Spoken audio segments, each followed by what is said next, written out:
Carta do apóstolo Paulo aos Gálatas, capítulo 3. Eu vou ler apenas o versículo 11.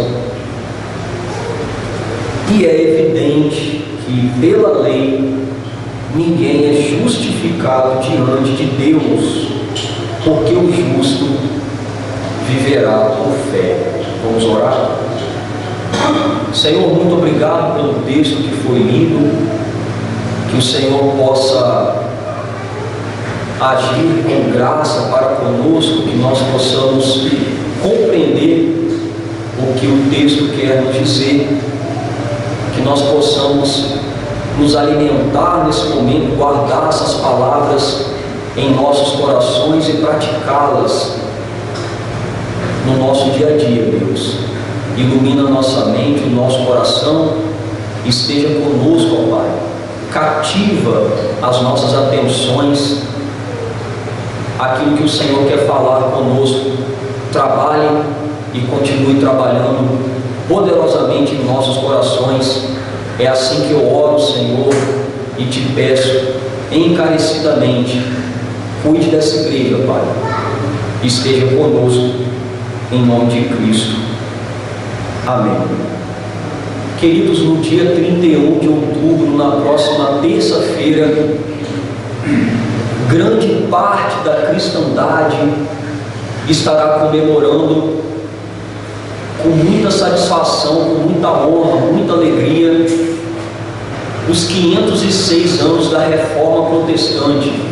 Hoje no culto nós estivemos cantando um hino em alusão à Reforma, que foi o hino Castelo Forte, escrito pelo reformador Martinho Lutero. E embora eu já tenha pregado parte desse sermão na igreja, eu quero pregar novamente esse sermão temático, no qual estarei pregando acerca da fé.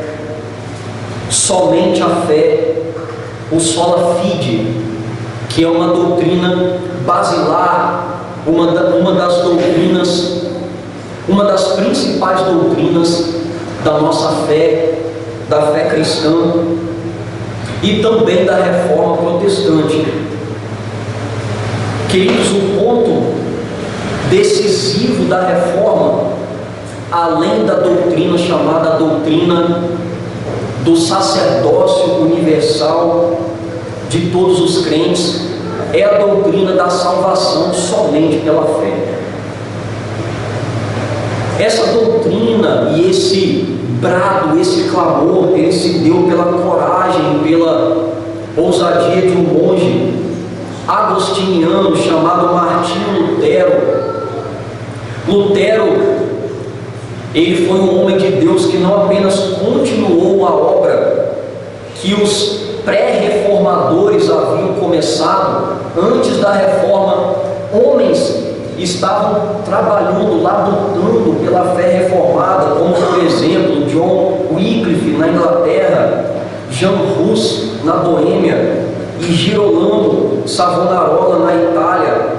Mas Martinho Lutero, ele foi um pouco mais além, e de maneira ferrenha esse homem confrontou um terrível erro da igreja na época, com o intuito de libertar a igreja de Cristo daquele falso ensino de um sistema pagão controlado pelo Papa na época, e esse falso ensino que predominava naquele tempo. E isso se deu por sua ênfase doutrinária. Esse homem, lendo e conhecendo a palavra de Deus, ele disse: não é bem assim que a igreja deve caminhar, que a igreja deve crer. A justificação, ou seja, o homem é declarado justo diante de Deus somente pela fé, não pelo perfeito cumprimento da lei, porque nenhum homem pode cumprir a lei perfeitamente, muito menos pela prática de boas obras, porque as nossas obras, elas não são boas o suficientes, mas somente pela fé, e isso foi um divisor de águas entre a Igreja Católica Romana e as igrejas protestantes que começaram a surgir na época. Mas por que protestantes, pastor? Primeiro, porque esses homens protestavam contra o pecado. Segundo, porque eles protestavam contra um erro que estava enganando as multidões. Ou seja, o protestantismo nasceu de uma luta pela doutrina da justificação pela fé somente, que segundo Martinho Lutero, essa não era apenas uma doutrina entre as demais, mas o resumo de toda a doutrina cristã. É o coração do Evangelho que, segundo ele, é o artigo pelo qual a igreja se mantém de pé ou ela cai. A igreja estava caída, irmãos. E quando nós pensamos em reforma, nós vemos que para que haja uma reforma é porque algo está completamente deformado, destruído, necessitando de reparo, de reforma. E a igreja na época, doutrinariamente, liturgicamente, ela estava necessitando desse retorno às Escrituras e desse retorno à sã doutrina. Interessante que quando a gente olha para a situação da igreja na época e para a situação de muitas igrejas hoje, nós pensamos o seguinte: necessitamos de uma nova reforma. Mas nós não necessitamos necessariamente de uma nova reforma, porque o lema da reforma é igreja reformada sempre em reforma. Nós sempre temos que estar retornando a palavra de Deus para permanecermos fiéis. Sola fide, o que é isso? É uma expressão latina que significa somente a fé. Ao contrário da doutrina da Igreja Católica, infelizmente, muitas igrejas evangélicas estão caminhando por esse caminho que defende que a salvação provém da fé em cooperação com as obras. A doutrina reformada ensina que a salvação é recebida pelo homem somente pela fé, sem qualquer interferência ou necessidade de boas obras. É somente pela fé que o homem é salvo, irmãos, não por obras. Assim, se o grande rival da graça é o mérito, por que o rival da graça é o mérito? Porque a graça é um favor imerecido. Se você fizer por merecer, deixa de ser graça. Se o grande rival da graça é o mérito, no caso da fé, trata-se das obras. Se você faz obras boas o suficiente para se salvar, para que crer? Para que Cristo morreu naquela cruz, cumpriu perfeitamente a lei de Deus, fez todas as boas obras que foram exigidas deles, morreu no nosso lugar para que possamos ser salvos por meio da sua obediência ativa, o cumprimento da lei, a feitura de boas obras e também o cumprimento passivamente, a sua morte substitutiva. Ele morreu no nosso lugar para salvar aquele que crê. Se você consegue se salvar, se você faz boas obras para se salvar, para que ele morreu? Essa é a grande pergunta. Sola fide é o quarto dos 5 lemas da reforma, dos 5 pilares da reforma. Qual é o primeiro? Sola Escritura. Somente a Escritura deve ser a nossa única regra de fé e prática, não a tradição, embora a tradição ela seja importante, ela é falível, irmãos. A tradição humana ela é falível. O dito papal, a palavra do Papa ou de qualquer líder religioso que for, ela é importante, mas ela também é falível. Agora, a Escritura que ela deve ser a nossa única regra de fé e prática.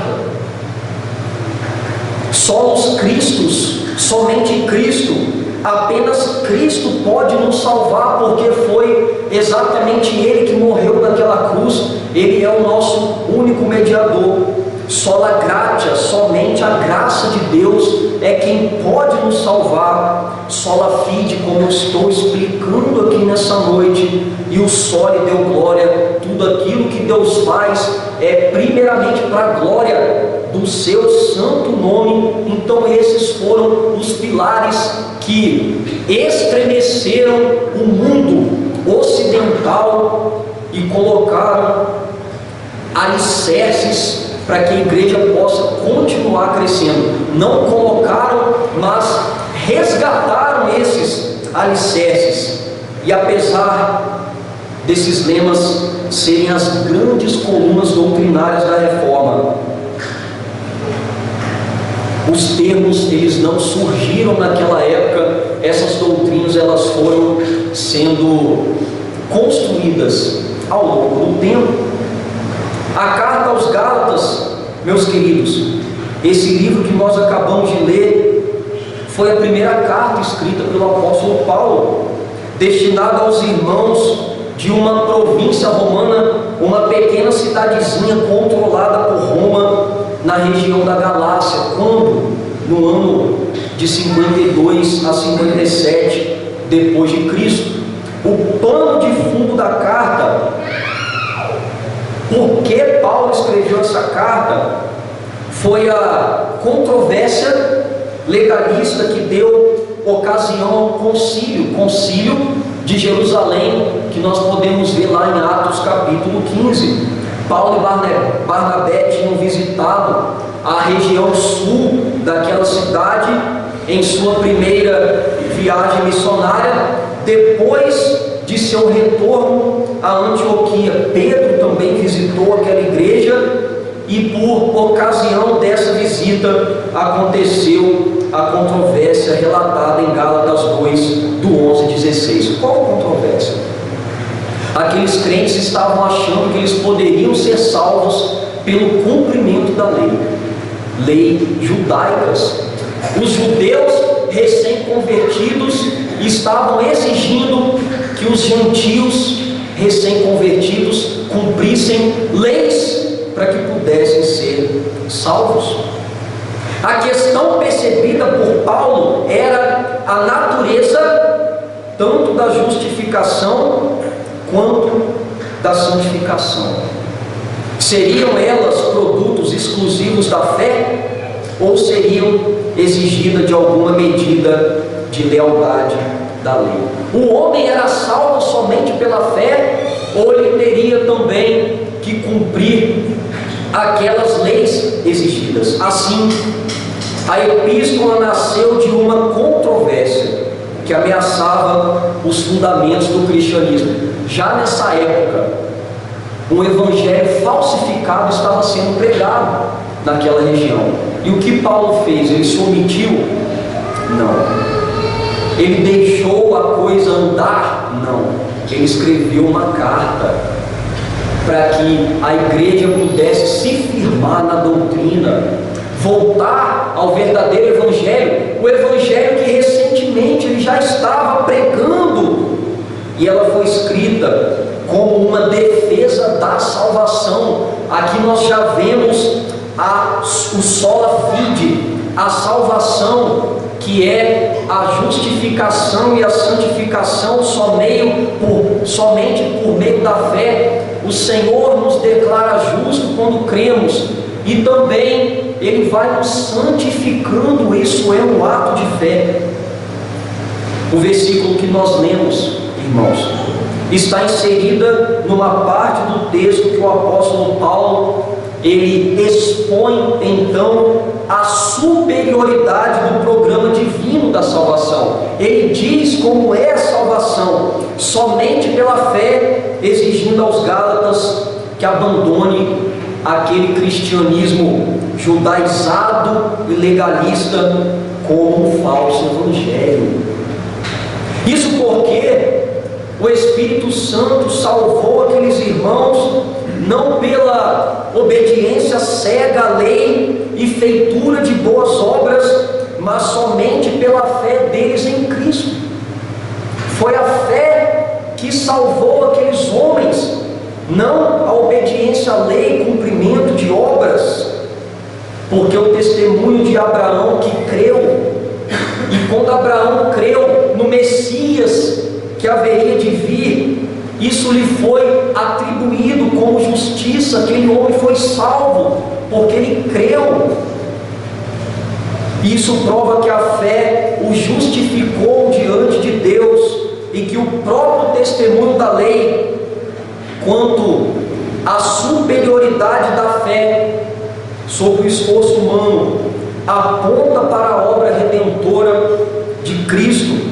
E porque o cristianismo judaizado é um falso evangelho, uma vez que a lei serviu ao propósito temporário de apontar para a escravidão do homem ao pecado, o encorajando a fé no Messias. A lei, ela nos mostra o quão pecadores nós somos. Ela ilumina o nosso coração.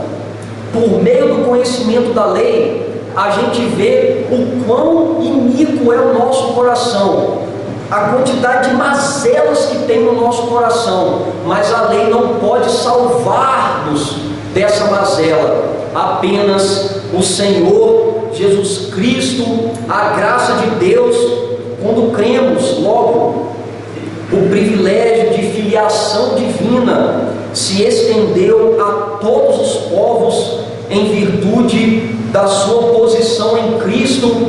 Não foram necessariamente os descendentes de Abraão que foram alcançados, mas também aqueles que crerem no Senhor Jesus em toda parte do mundo, em toda a gente, tribos, nações, línguas, que os liga à superior aliança da promessa feita a Abraão. A promessa que foi feita a Abraão, de que ele seria pai de uma grande nação, pai de nações, elas foram cumpridas em Cristo, porque Abraão não é necessariamente o nosso pai em questões genealógicas, mas ele é o nosso pai na fé. E quando nós olhamos aqui para Gálatas, capítulo 3, versículo 11, nós vemos que o versículo apresenta o verbo numa ação simples no futuro: viverá. Aquele que crê viverá, em que o sujeito, o justo, pratica a ação em referência a si mesmo, ou seja, o justo ele viverá porque ele creu. E quando você crê, você recebe, você vive por ter crido. Isso significa que o homem não é declarado justo, aceitável diante de Deus por aquilo que ele cumpre pela lei, mas certamente o que crê na justiça perfeita, naquilo que Cristo fez e nos méritos de Jesus em sua vida obediente e morte expiatória substitutiva, esse é salvo. O justo é aquele que viverá pela sua fé. A fé, irmãos, é o instrumento que nos leva à salvação. Jesus é a base da nossa salvação.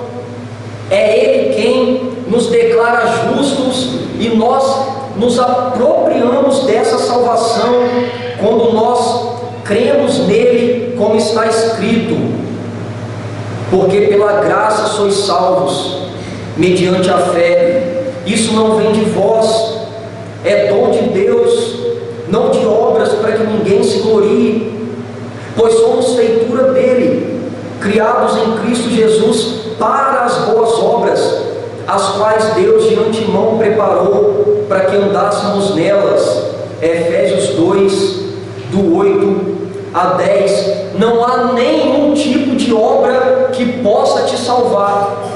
Não há nada que você possa fazer por si mesmo para se salvar. Somente Deus, quando derrama a sua graça nos nossos corações, pode nos salvar. E até a fé que nós temos em Deus é Ele que nos dá como um dom, para que depois a gente não possa nos gloriar de nada.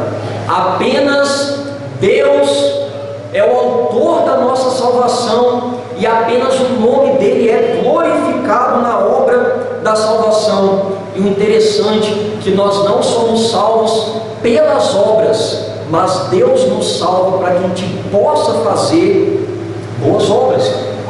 E Paulo fortalece a ideia na carta aos Romanos ao dizer: concluímos, pois, que o homem é justificado pela fé, independentemente das obras da lei. Romanos 3, 28. Mas pastor, por que o Senhor tem martelado tanto isso na igreja, na nossa consciência? Porque, irmãos, a nossa igreja, ela só pode viver e pregar o verdadeiro evangelho se a gente compreender no fundo do nosso coração essa verdade bíblica. Se alguém lhe perguntar se você está sendo salvo por obras, responda sim.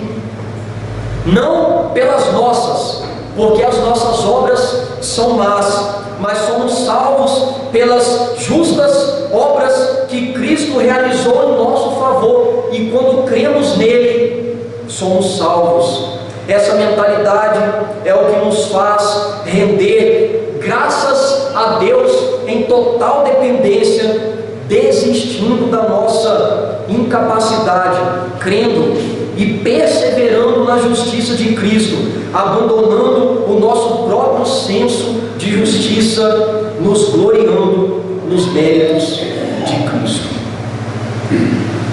Sola fide, somente pela fé, não por lei, não por obras. Vamos ver aqui um pouco do que foi desenvolvido nessa doutrina, conforme parte do que já foi explicado. Em primeiro lugar, essa doutrina afirma que a fé, meus irmãos, é o único meio pelo qual a justiça de Deus é concedida ao pecador. Sobre isso, Lutero afirmou: pela fé em Cristo, portanto, a justiça de Cristo se torna nossa justiça. Aquilo que Ele conquistou quando cremos é dado a nós, e com ela é nosso tudo, que é de Cristo, sim. Ele próprio torna-se nosso. A fé não é a base da nossa justificação. Cristo é. A fé é o único meio pela qual a recebemos. Ela é o caminho pela qual a justiça é colocada na nossa conta. Quando Cristo estava sendo pregado naquela cruz no nosso lugar, os nossos pecados, a nossa vergonha caiu sobre Ele. Ele tomou para Ele. Ele se fez opróbrio, maldição em nosso lugar. E a justiça que Ele conquistou, os méritos que Ele conquistou diante de Deus, é dado, é atribuído naquele que crê. A nossa vergonha caiu sobre Ele, e o manto de justiça Ele nos encobriu, nos cobriu quando nós cremos. Em segundo lugar, essa doutrina afirma que o pecador não tem nada em si mesmo para barganhar com Deus. Vocês já viram pessoas que tentam barganhar a salvação com Deus? Lá atrás, a igreja da época vendia até mesmo terreno no céu. Indulgências foi combatida hoje. Muitas pessoas querem fazer uma troca impossível com Deus. Eu vou ler a Bíblia tantas vezes, orar tantas vezes para que eu alcance a salvação. Barganha. Eu vou dar esmolas, fazer boas obras para alcançar a salvação. Barganha. Eu vou todo domingo ao culto. Eu vou participar das programações da igreja. Barganha.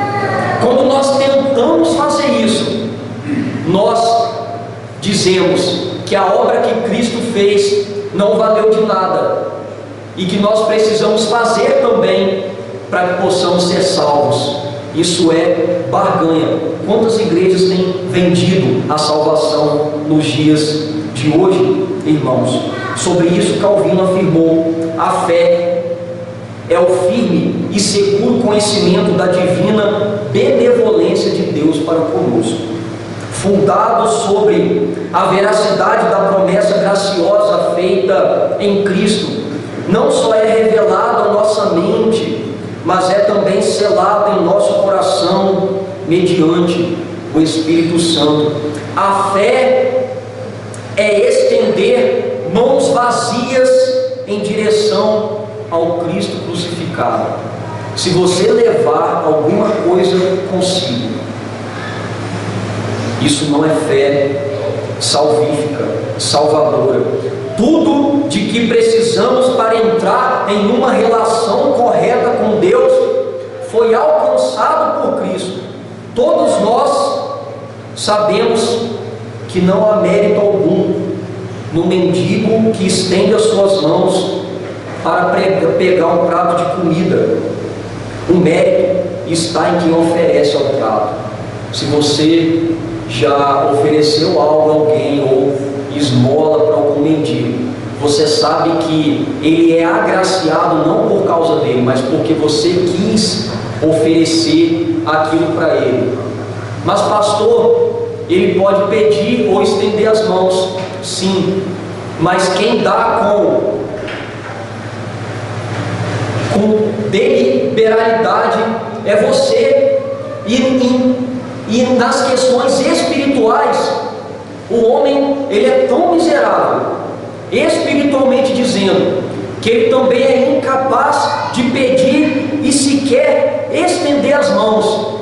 Quando nós pedimos, quando nós estendemos as nossas mãos, quando nós corremos para Cristo, é porque pela graça Ele já tem trabalhado em nossos corações, Ele nos dá o dom da fé, e é por isso que nós corremos para Cristo e somos salvos, irmãos, unicamente por causa da obra dele.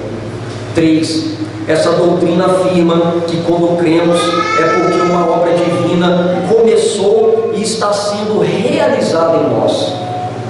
É Deus mudando o nosso coração, transformando, nos dando fé, nos santificando, nos modificando e nos fazendo nascer novamente, matando aquele velho homem, mudando o nosso coração, os nossos sentimentos, as nossas afeições.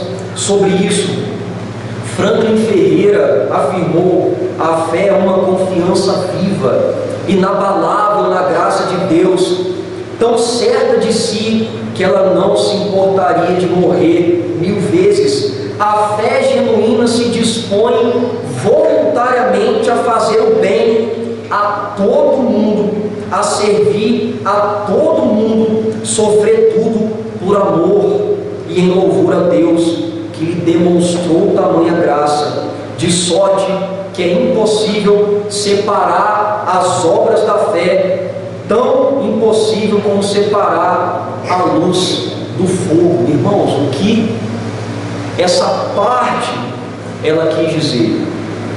Que embora nós não sejamos salvos pelas obras, aquele que é verdadeiramente salvo, de todos aqueles que creem em Cristo, ele passa a fazer boas obras. Essa fé salvadora e a feitura de boas obras passam então a caminhar juntas. Pastor, qual é o versículo bíblico então que a igreja da época e algumas igrejas hoje se utilizam para defender salvação pelas obras? Aqui nós vamos ver os opositores do sola fide. Eles se utilizam de um texto que está em Tiago, capítulo 2, versículo 14, que diz assim: meus irmãos, qual é o proveito se alguém disser que tem fé, mas não tiver obras? Pode acaso semelhante fé salvá-lo?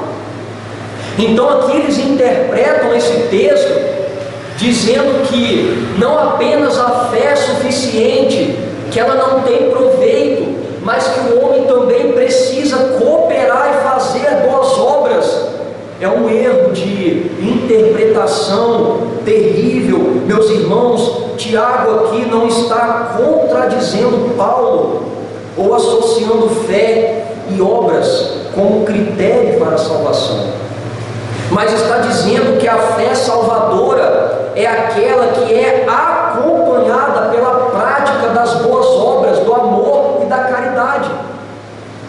Enquanto Paulo diz como nós somos salvos mediante a fé, Tiago diz como nós identificamos a fé que salva pela prática de boas obras. Se você disser que é salvo pela fé e vive uma vida completamente miserável, depravada, pecaminosa, mundana, a fé verdadeira não te alcançou.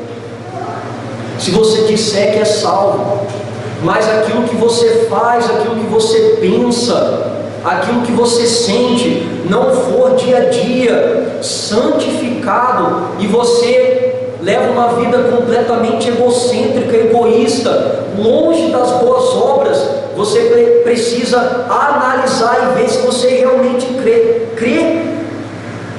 Porque uma das maiores evidências de que somos salvos é quando vivemos uma vida santa, uma vida transformada na prática das boas obras, como depois Tiago explica claramente isso, porque assim como o corpo sem espírito é morto, assim também a fé sem obras ela é morta. Tiago 2,26. Consequentemente, as obras são o resultado da salvação, não o meio, como bem disse o teólogo puritano Thomas Manton. Pela justiça da fé, os nossos pecados são quitados, e pela justiça das obras, a nossa hipocrisia é quitada. O que esse homem está dizendo? Que quando a gente crê, a nossa dívida é rasgada, a gente é salvo, os nossos pecados são perdoados. E quando a gente faz boas obras, a fé verdadeira que nos salvou, ela é exposta.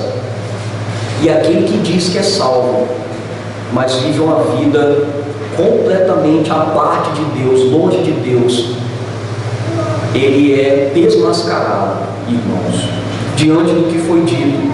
Quais são as principais lições que essa doutrina maravilhosa pode nos ensinar?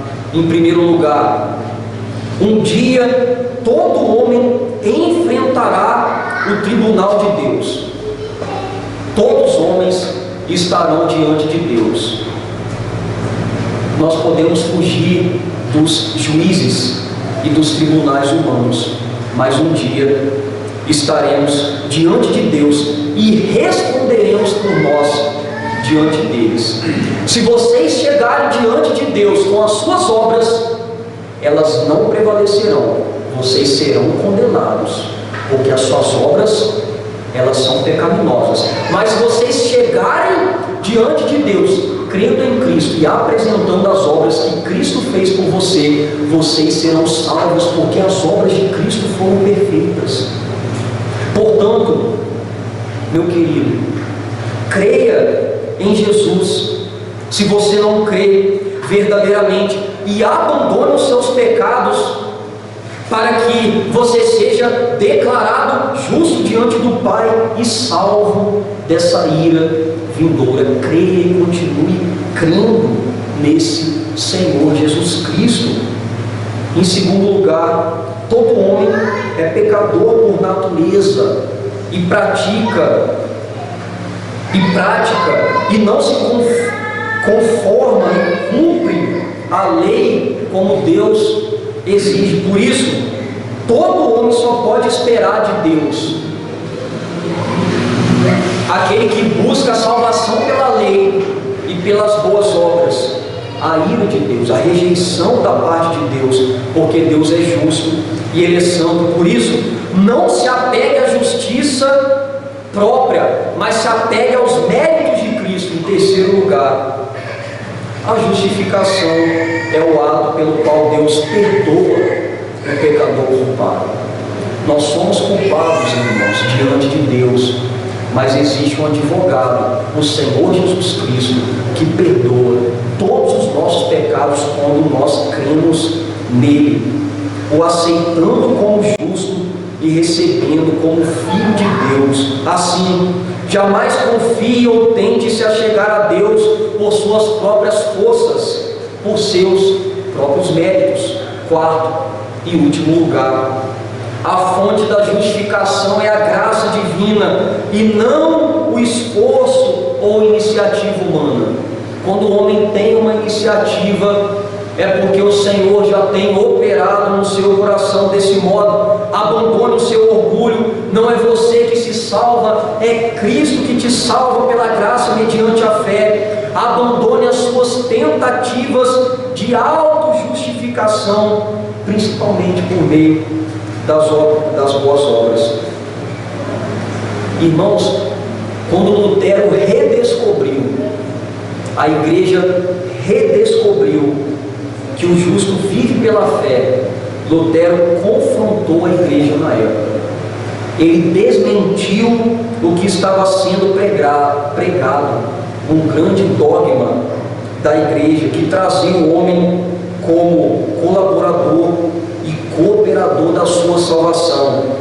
Em síntese, Lutero favoreceu o fundamento de que ninguém é salvo pelas obras que pratica, mas sim pela obra de Deus por intermédio de seu Filho. Ele e os reformadores que deram a sua vida por essa doutrina tão valiosa. Dessa maneira, pode-se proclamar que a salvação é recebida mediante a fé. Quando alguém, porventura, dizer para vocês que vocês precisam fazer qualquer coisa para serem salvos, ou qualquer tipo de obra, negue e diga: a salvação é somente pela fé. Somente pela fé. Martinho Lutero, ele foi ameaçado de morte pela igreja. Ele foi perseguido. Ele só sobreviveu pela providência de Deus, que usou a vida dos seus amigos para o sequestrar. Martinho Lutero foi preso num castelo. E nesse tempo que ele ficou preso lá, ele teve uma vida de oração. E ele traduziu a Bíblia para o dialeto alemão. A Bíblia foi espalhada pela Alemanha, por toda a região. As pessoas receberam novamente a palavra de Deus em suas mãos. Eles começaram a entender, a serem salvas, e começaram a desprezar o erro. E a reforma, ela teve um combustível, porque a igreja recebeu a palavra novamente. E depois, essa reforma, ela se alastrou por todo o Ocidente, transformando o mundo, irmãos, ocidental. Pelo quê? Pelo estudo da palavra, pelo estudo da doutrina. A reforma protestante, ela foi um dos movimentos mais impactantes do mundo até hoje. É por isso que nós devemos celebrar, irmãos, e continuar pregando essa doutrina e confrontando o erro. Se esse homem não tivesse confrontado o erro, nós estaríamos na obscuridade até hoje, achando que a gente ia ser salvo por aquilo que a gente faz, blasfemando contra o Evangelho, negando o sacrifício de Cristo, jogando a Bíblia fora. Mas graças a Deus, o Senhor, pela sua providência, fez e continua fazendo essa reforma. Que Deus abençoe a todos nós e viva a reforma protestante. Fique de pé, eu quero orar por você.